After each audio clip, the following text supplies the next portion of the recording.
तो कैसे हैं आप लोग? अच्छे होंगे, घर पे रहे होंगे और अगले लेक्चर की राह देख रहे होंगे। मुझे तो पता है कि कोई लेक्चर की तो राह नहीं देखता होगा। अगर राह देखता होता तो कमेंट तो लिखता कि नहीं, बराबर है कि नहीं? तो चलिए शुरू करते हैं अपने अगले लेक्चर की तरफ। तो पहिला, संस्थात्मक वित्त व्यवस्थेचे स्रोत.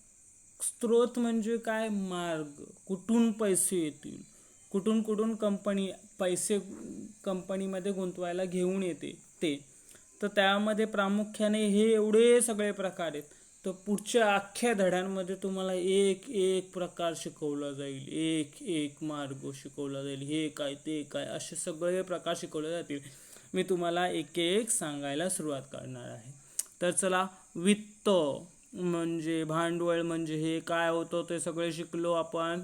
नसेल माहिती तुम्हाला तर मागचे लेक्चर जाऊन पाहायला सुरुवात करा. चला, चॅनेलला सबस्क्राईब करा. कशाला सबस्क्राईब करायला पाहिजे? कारण की मग मला तुम्हाला प्रत्येकाला व्हॉट्सॲपवर नोटिफिकेशन पाठवायची गरज नाही आहे. सबस्क्राईब केल्यानंतर तुम्हाला फाटकन लेक्चरची नोटिफिकेशन येईल आणि तुम्ही ती पाहू शकता. बघा, आज आपण अशा एन्व्हायरमेंटमध्ये आहेत का सेल्फ तुम्हाला अवेअरनेस पाहिजे का मला अभ्यास करायचा आहे. तर तुम्हाला सेल्फ अवेअरनेस पाहिजे तर मला सांगायची गरज नाही. मी माझं काम करेन, मी तुम्हाला लेक्चर पाठवेन. तुमचं काम आहे ते बघायचं का नाही.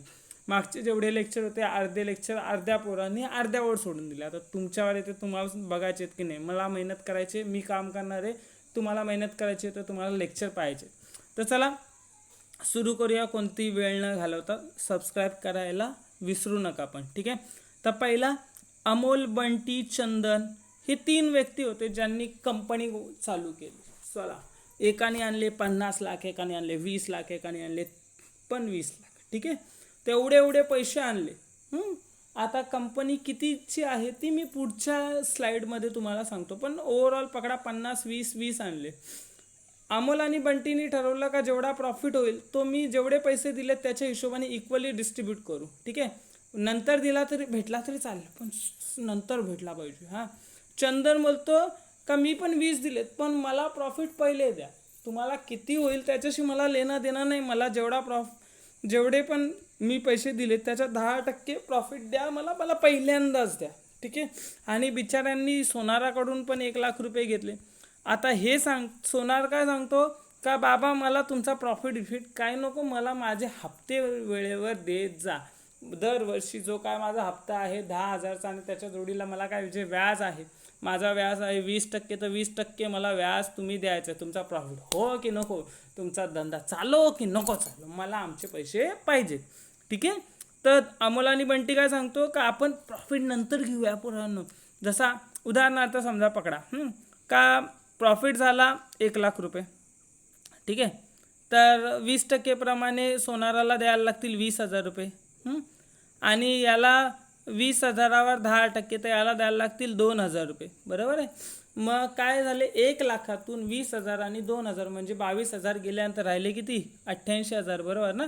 मग 88,000चा वाटेकरी कोण, अमोल आणि बंटी. का तर सगळ्यात शेवटी पैसे घेतले, त्याचा फायदा आहे त्यांना का सगळ्यात शेवटी जे काय पैसे भेटतील ते. पण इन केस जर त्या वर्षी प्रॉफिट कमी झाला, जसा 25,000 रुपये झाला, तर मग काय होईल बघा, सोनार तर आपले पैसे घेणार, त्याला तर तुम्हाला थांबावं लागणार नाही. तो 20,000 घेईल 20% प्रमाणे. चंदन किती घेईल, 20,000चे 2,000 रुपये. मग राहिले किती, 3,000 रुपये. हे जे 3,000 रुपये आहेत ते अमोल आणि बंटी नंतर वाटून घेईल. म्हणजे शेवटी घेतल्याचा कधी कधी फायदा पण होतो, कधी कधी तोटा होतो. 1 लाख रुपये प्रॉफिट झाला, खूप जास्त प्रॉफिट झाला तर शेवटी घेतल्यामुळं फायदा आहे. आणि प्रॉफिट जर कमी होत असेल तर चंदनसारखा सेफ माणूस ठीक आहे ना, मला काय पण मला पहिले प्रॉफिट भेटतो तर, ठीक आहे. तर हे जे भाग असतात ना, हे जे काय आहे ते ॲक्च्युली आहे आपले वेगवेगळे प्रकार, ज्याला आपण हक्क भाग, अग्र हक्क भाग आणि कर्जरोखे बोलतो, ठीक आहे. तर हे उदाहरण होतं. पुढे जाऊया. आता कोणताही व्यवसाय करण्यासाठी पहिली गुरुकिल्ली आहे, आपल्याला पैसे पाहिजे, फायनान्स पाहिजे, वित्त पाहिजे. कोणताही व्यवसाय करण्यासाठी त्याला आर्थिक पाठपुरावा किंवा पाठिंबा कशाचा पाहिजे, पैशाचा. पैशाशिवाय काहीही गाडी हलणार नाही. गाडी 10 लाखाची आहे पण तिच्यात पेट्रोल टाकायला पैसे नाही तर चालेल का? तशा पद्धतीने बिझनेस पण किती पण मोठा असो किंवा कितीही छोटा असो, पैशांशिवाय काहीही होणार नाही आहे, ठीक आहे. तर प्रवर्तनाच्या वेळेला, संघटनाच्या वेळेला, प्रत्येक वेळेला नियमित प्रमाणात आपल्याला भांडवलाची, पैशाची गरज आहे.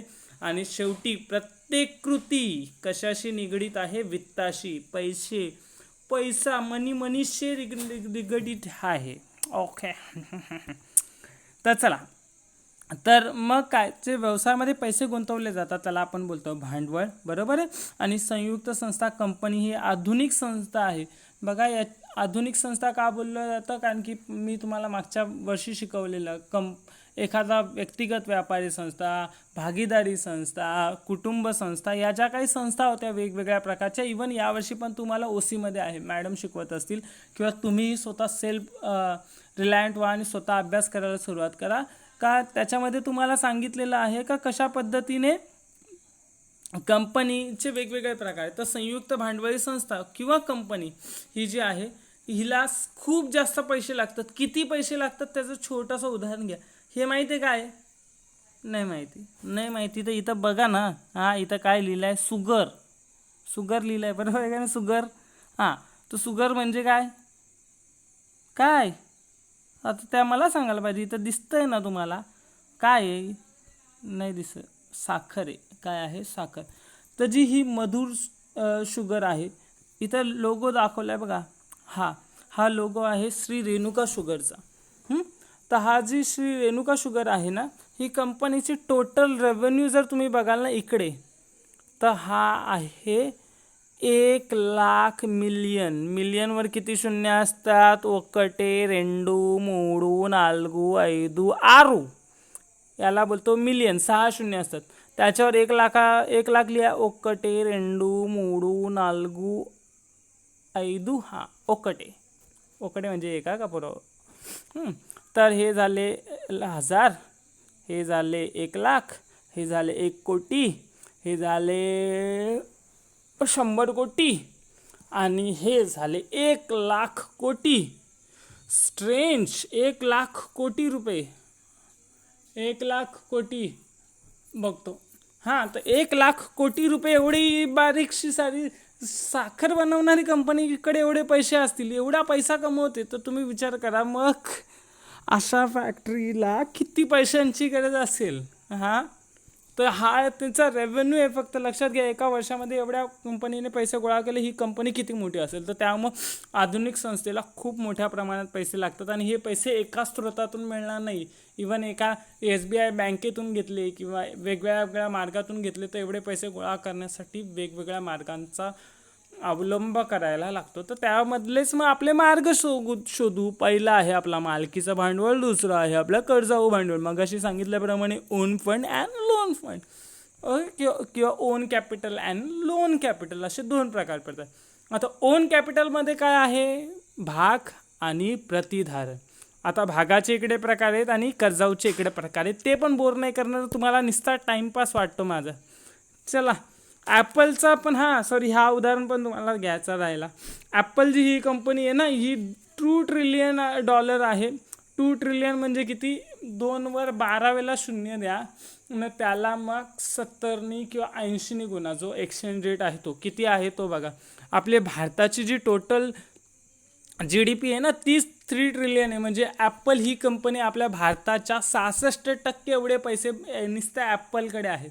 तर एवढ्या मोठ्या कंपनीच्या किती पैसे, म्हणजे ॲज अ कंपनी जेव्हा तयार केली तेव्हा किती पैसे कंपनीला तयार करण्यासाठी लागले असतील, किंवा आता पण फॅक्टरीज तयार करण्यासाठी किती मोठ्या प्रमाणामध्ये पैसे गोळा करावे लागतात, हे मार्ग आपण शिकणार. तर मालकीच्या भांडवलाचे स्रोत कसे काय? तर मालक म्हणजे भागधारक. हे भागधारक कोण आहे तो पुढच्या स्लाईडमध्ये मी तुम्हाला सांगतो. मदतीने कंपनी काय करते? भांडवल उभं करते, आणि तिलाच बोलतो आपण मालकीचे भांडवल. म्हणजे कंपनीचे जे ओनर आहेत, जे कंपनीचे मालक आहेत, ते आपल्याला पैसे देतात, आणि त्यालाच आपण बोलतो मालकीचे भांडवल. किती सोपं आहे. मालकाने भांडवल दिलं, मालकाने पैसे दिले का त्याला मालकीचे भांडवल बोलू. पुढे भागधारक कंपनीचे भाग खरेदी करतात. अरे हां, असं आहे का? म्हणजे कंपनीचे भागधारक हे कंपनीचे भाग विकत घेतात. म्हणजे जो विकत घेतो त्याला धारक बोलतो. असं म्हणजे भाग जो विकत घेतो त्याला भागधारक बोलू. जो कर्ज रोखे विकत घेतो त्याला कर्जरोखे धारक बोलू. जो बंधपत्र विकत घेतो त्याला बंधपत्र धारक बोलू. का? म्हणजे कोणी पण घेतला त्याला बोलाचा धारक, ज्या घेतला त्याला चिपकवाचा धारक. हा एक मालकी भांडवलाचा एक प्रकार आहे. मग दुसरा प्रकार कोणता आहे? दुसरा प्रकार आहे संचयित नफा किंवा प्रतिधारण नफा. आता संचित नफा आणि प्रतिधारण नफा म्हणजे काय? आता कोणतीही कंपनी, तुम्ही पण घरी आईने पैसे दिल्यानंतर, पप्पांनी पैसे दिल्यानंतर थोडेसे रिक्षेला खर्च झाल्यानंतर थोडेसे पैसे साठवून ठेवता का नाही? साठवून ठेवत.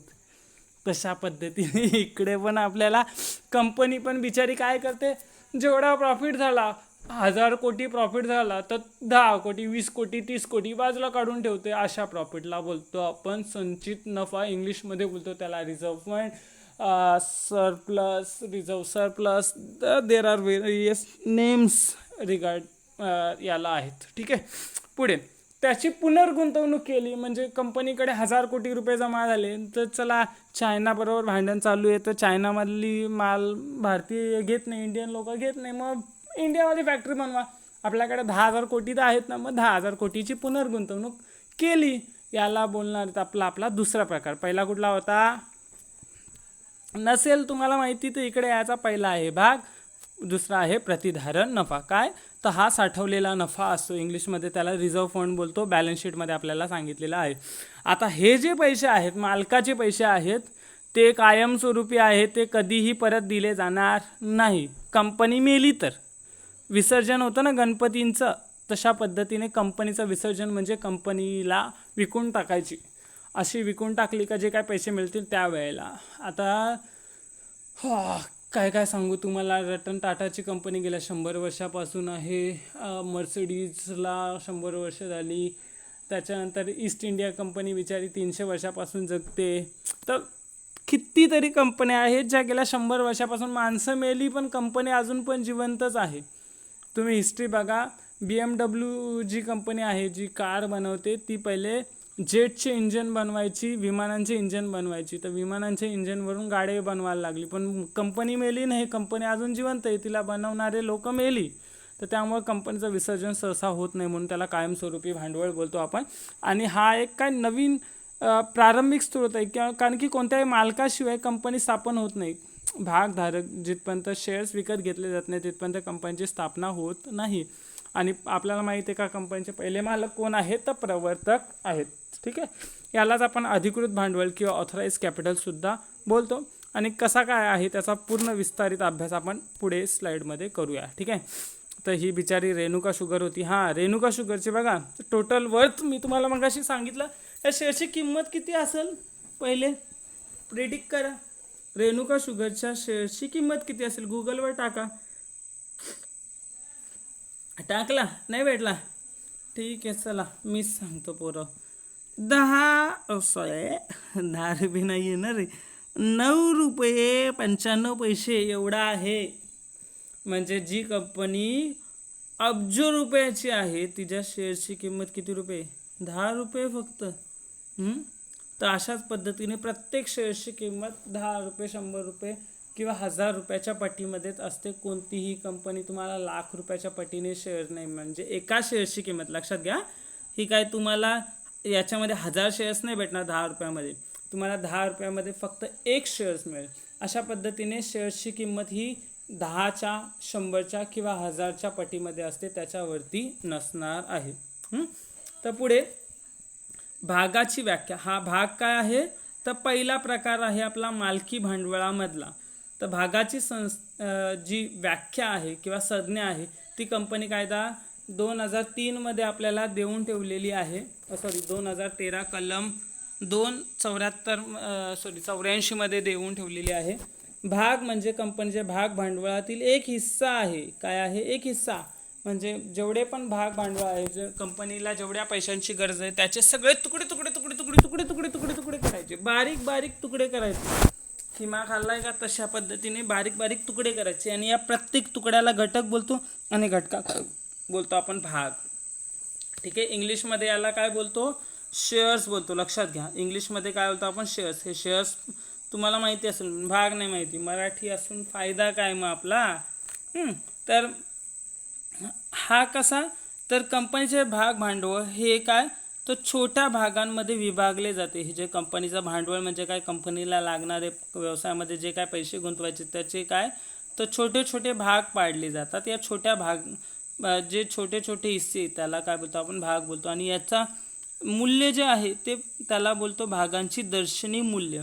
हे दर्शनी मूल्य काय आहे तर आपल्याला तिसऱ्या का चौथ्या धड्यामध्ये दिलेले, तिसऱ्या धड्यामध्ये आपल्याला दिलेलं आहे का दर्शनी मूल्य म्हणजे काय ते तिकडे जाऊन मी तुम्हाला समजावेन. ठीक आहे. तर कोणताही व्यक्ती स्वइच्छेने कितीही भाग घेऊ शकतो, कितीही. म्हणजे तुमच्यासारखी बारीक पोरं ज्यांच्याकडे 1000 रुपये आहेत, तो किती घेऊ शकतो, 10 रुपयाप्रमाणे त्यांचे 100 शेअर्स घेऊ शकतो. माझ्यासारखा माणूस ज्याच्याकडे सेविंग मे बी 10,000 आहे, तो किती शेअर्स घेऊ शकतो, 1000.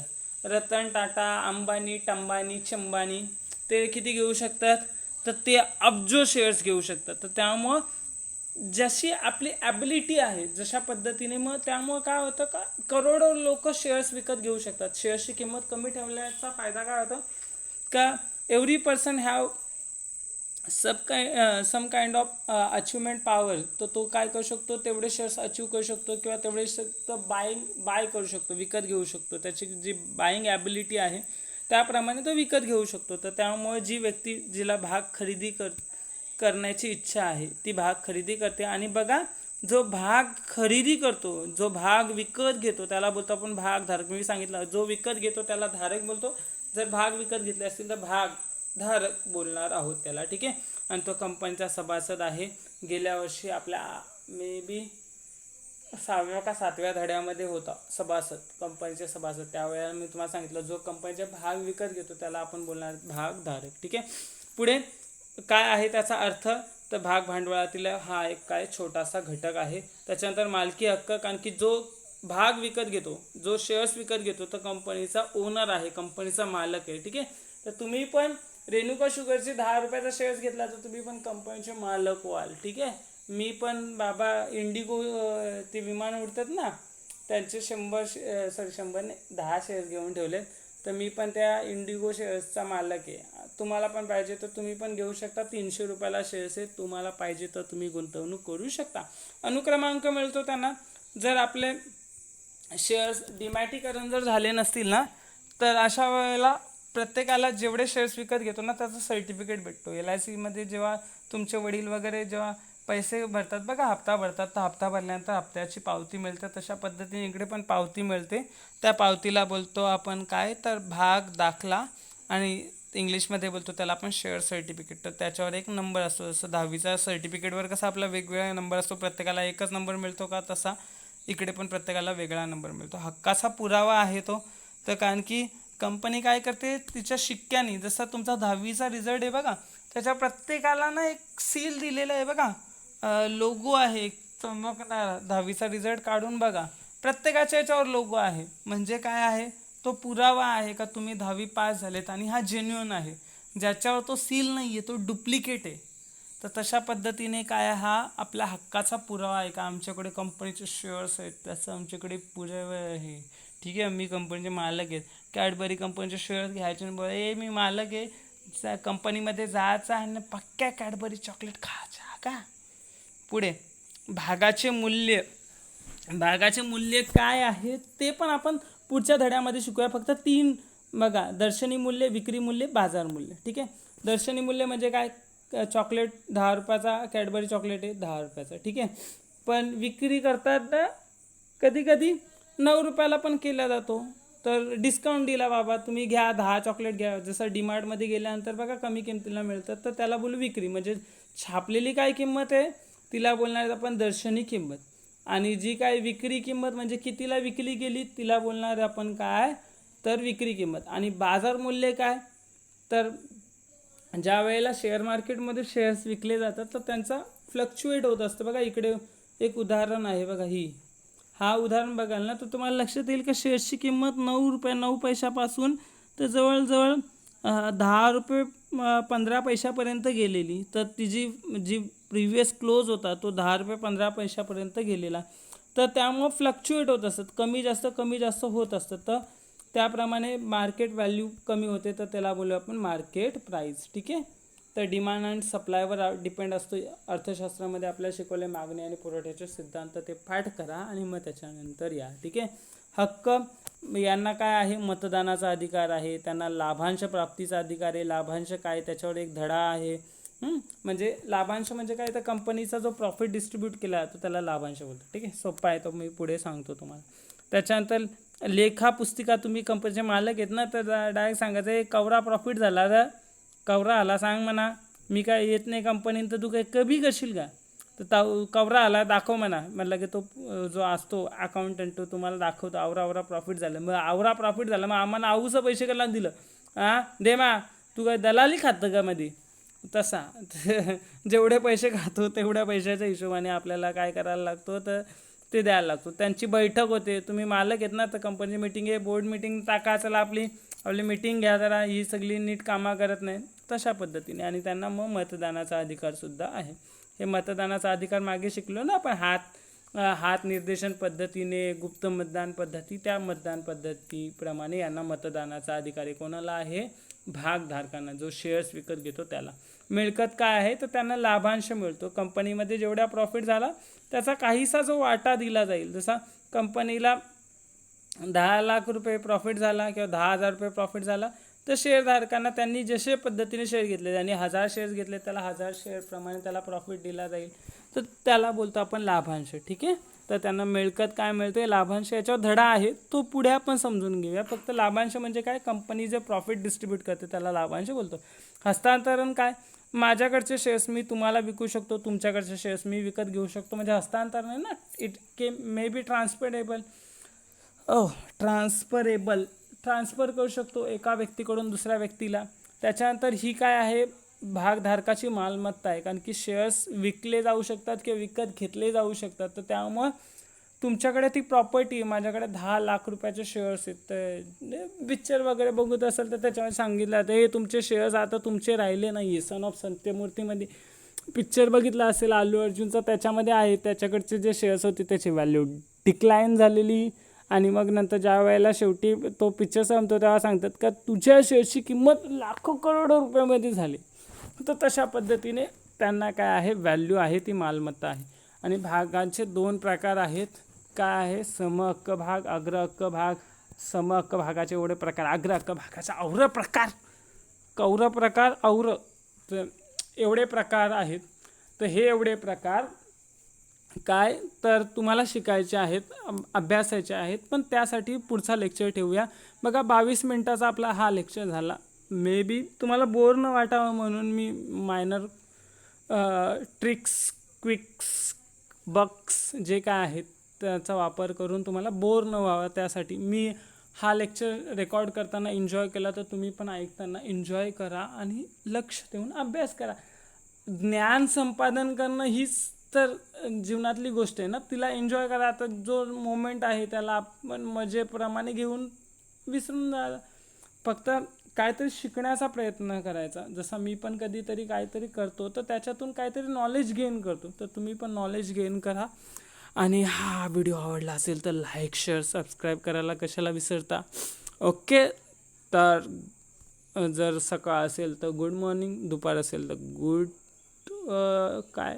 आफ्टरनून, संध्याकाळ असेल तर गुड इव्हनिंग, आणि रात्री जर हा लेक्चर बघत असाल तर गुड नाईट.